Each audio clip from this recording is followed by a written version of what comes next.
माता शस्त्रा दुरित्रा वा, यानी मां और बहन के समान स्त्री के साथ भी एकांत में वास नहीं करना चाहिए, अन्यथा इंद्रियों का समूह इतना बलवान है कि वो कभी भी इंसान पर हावी हो जाएगा और वो कंट्रोल करना, उस पर अंकुश लगाना मुश्किल हो जाएगा। जैमिनी ने कहा गुरुदेव मैं ये नहीं लिखूंगा, ये सत्य नहीं है। अरे कैसी बात कर रहे हो गुरुदेव आप, माता बहन ये बात सत्य नहीं है, ये नहीं लिखूंगा मैं। और आप क्या कह रहे हो, आप कह रहे हो विद्वान समपिकर्षति। नहीं नहीं नहीं गुरुदेव ये नहीं लिखूंगा मैं। लोग आगे इसको पढ़ेंगे और क्या सोचेंगे, क्या विचार करेंगे, शास्त्रों में क्या लिखकर भेजा है। मैं नहीं लिखता गुरुदेव। वेद व्यास जी ने बहुत समझाया, जैमिनी एक न माने। गुरुदेव ने कहा कोई बात नहीं, शास्त्र लेखन का कार्य 2 दिन बाद प्रारंभ किया जाएगा, तब तक के लिए ये क्लास यहीं स्थगित की जाती है। समय व्यतीत हुआ, रात्रि हुई और घनघोर अंधेरी रात हो गई।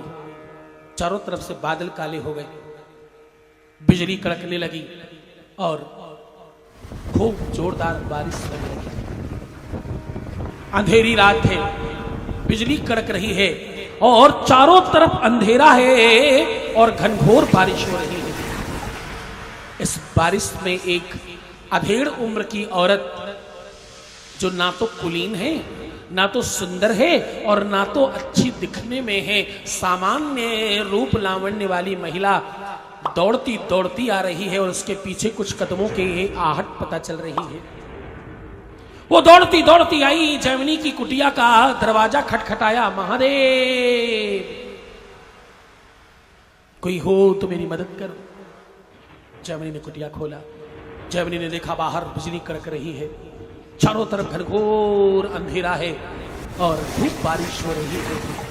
यह महिला बिल्कुल चारों तरफ से भीगी हुई है और बिल्कुल एक एक उसका वस्त्र आभूषण सब भीगा हुआ है, पूरा अंग प्रत्यंग भीग गया है उसका।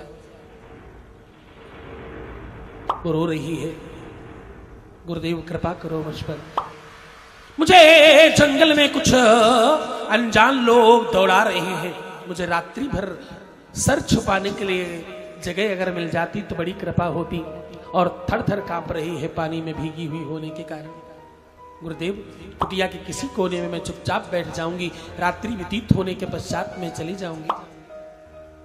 रंग सांवला है, शरीर मोटा है और काफी उम्र हो चुकी है, 40-45 साल के आसपास की महिला है, बड़ी कुलीन नजर नहीं आती, सामान्य वस्त्र आभूषण पहन रखे, थर थर कांप रही है खड़े खड़े। जैमिनी ने कहा कोई बात नहीं, मेरी कुटिया के कोने में बैठ जाओ। जैमिनी ने उसे कोने में बिठाया और अपनी कुटिया का दरवाजा बंद कर लिया। दिए की रोशनी में वो थोड़ी थोड़ी दिखाई पड़ रही है दूर से। जैमिनी ने उसे अपने पास सन्निकट बैठने के लिए कहा। धीरे धीरे धीरे धीरे और पास आओ, और पास आओ, और पास आओ कहते कहते वो महिला को जैमिनी ने अपने बिल्कुल सन्निकट बिठा लिया।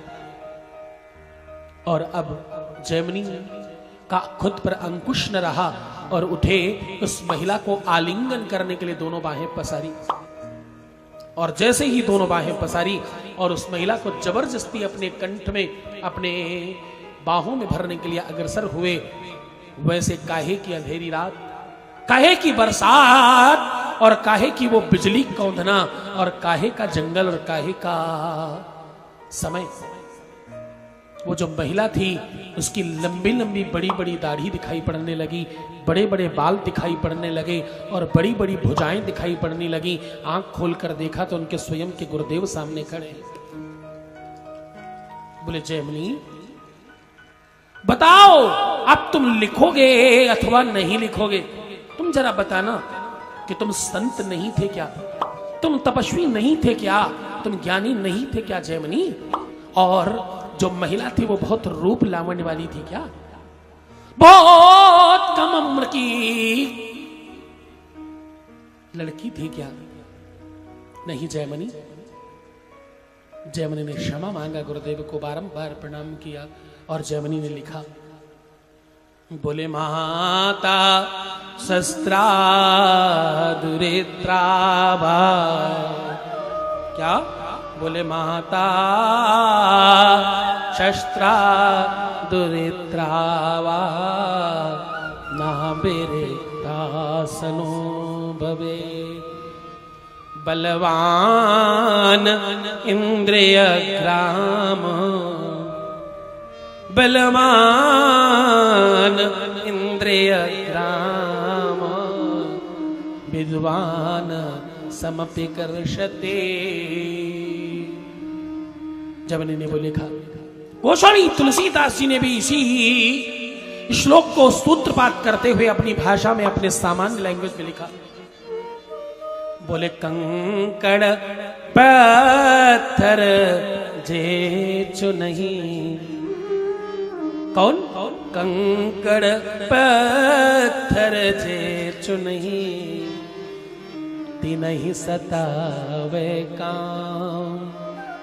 जो पशु पक्षी कंकड़ पत्थर में चोंच मार मार के जीवन यापन कर रहे हैं, उनको भी वासना काम सताता है। इस भाव से महादेव ने काम को जलाकर खाक कर दिया ताकि जीवन मर्यादित रह सके।